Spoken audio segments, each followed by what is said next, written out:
the agenda, I'd like to call up for an honorary speech the Honorable Diego Benavente, former Lieutenant Governor of the Commonwealth of the Northern Mariana Islands, former Speaker of the House, Honorary Consul of the Federated States of Micronesia to the CNMI, Director Emeritus of the PIDB Board of Directors, and former Director of the APIL.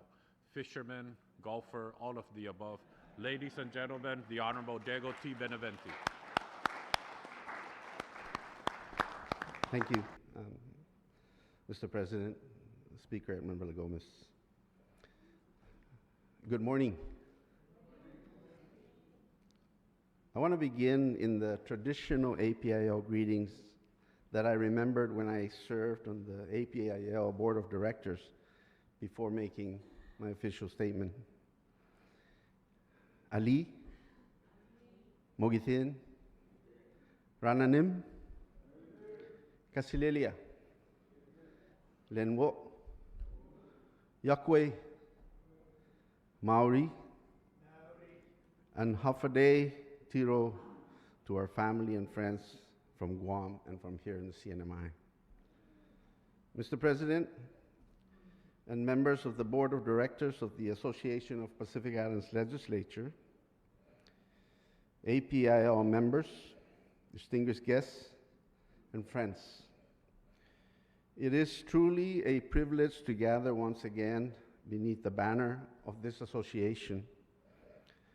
Each time we meet, I'm reminded that our member states, which includes all of Micronesia and parts of the North Pacific, are part of a blue continent that should not be defined by distance, but by connection. This year's theme, economic development, strengthening local economies, health, and welfare throughout the blue continent, goes to the heart of our shared purpose. Development for us has never been a matter of statistics alone.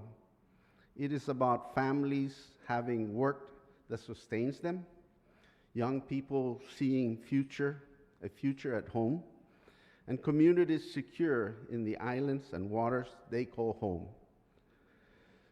From the earliest days of this organization, APIL has been the legislative voice of that purpose, that our island can prosper by our own hands, guided by our own values. It was built so that island legislators could think and act together, crafting policies that reflect island realities and not distant assumptions. Out of that same belief, another institution was born, the Pacific Islands Development Bank. I was privileged to help in its most challenging time when I was a member of the Board of Directors of APIL, and I was appointed as the PIDB Task Force Chairman. That was more than 3 decades ago, by the way. Our leaders across Micronesia and North Pacific recognize that political cooperation must be matched by financial self-reliance. Today, the PIDB remains a living example of what regional partnership can achieve. It has for many years now and continues to channel capital towards small businesses, family homes, and individuals throughout our member regions. And PIDB also has the potential of funding critical infrastructure and community projects that would otherwise be beyond our reach. It is proof that when our island nations pool their resources, they can finance their own priority and build growth from within. Like our Chamorro lattice stones, comprised of the Haligi and the Tasa, that stands together structurally to uphold our islands. The APIL and PIDB together are the foundation of our regional strength. One gives us stability and support, the other gives us balance and protection.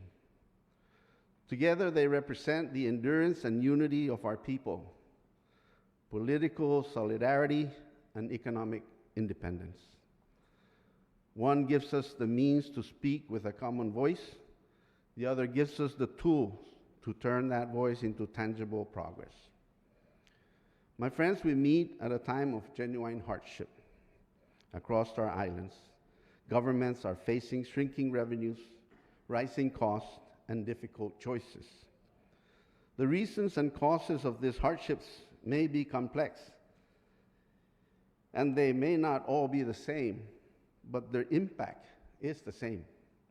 Fewer opportunities for our people and heavier burdens for our public servants. I can say that we in the Commonwealth are probably among the most financially challenged right now.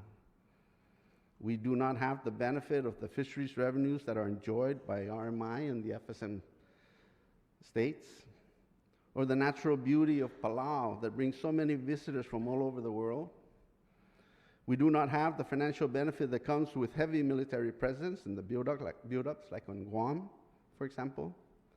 And therefore, we are truly so grateful for this opportunity to host the 65th Board of Directors and 42nd General Assembly. And on behalf of our leaders, Governor David Apatang, Lieutenant Governor Dennis Mendiola, Senate President Carl King Neighbors, and APIL's very own President, Speaker Edmund Villagomez, I say to you again, please spend every bit of your per diem while you're here. Thank you. And please feel free to reach into your personal budget too. Your visit will have a great impact on our economy, and they will bring financial benefits that we truly appreciate during these tough economic times. But the benefits are not just about revenue.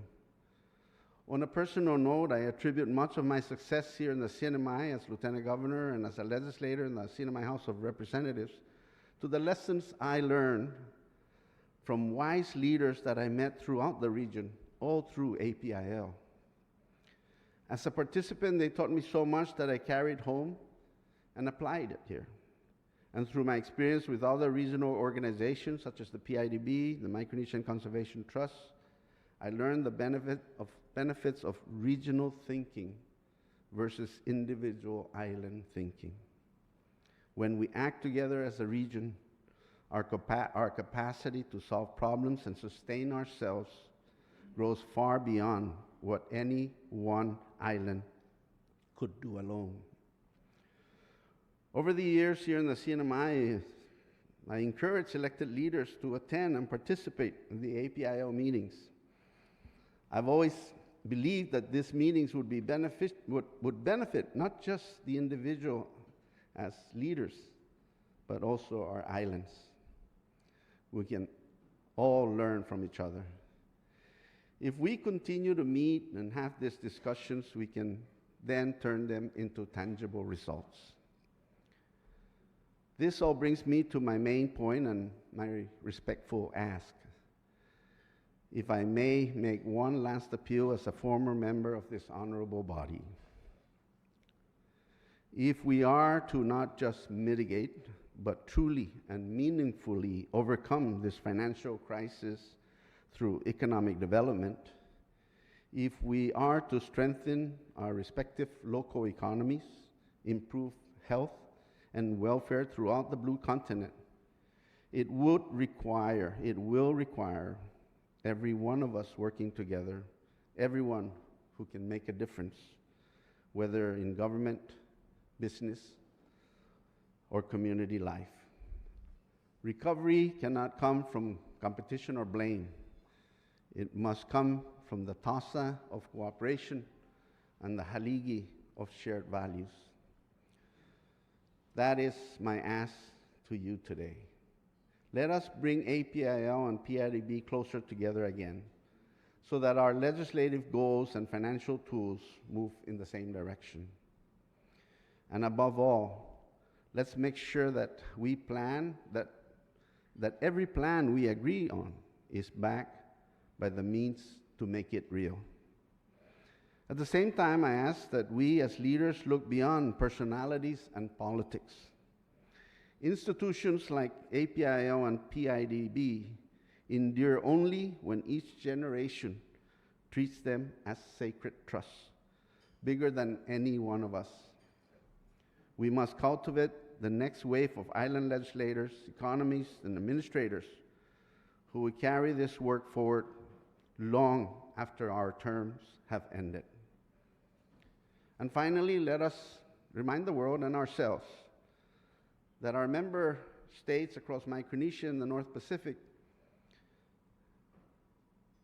we are capable of self-financing and self-governance through solidarity. Our strength has never been in our size, but in our unity. Like the Liga Tutoro of the Rufalawash people, woven from countless small beads, each one different, yet bound together in beauty.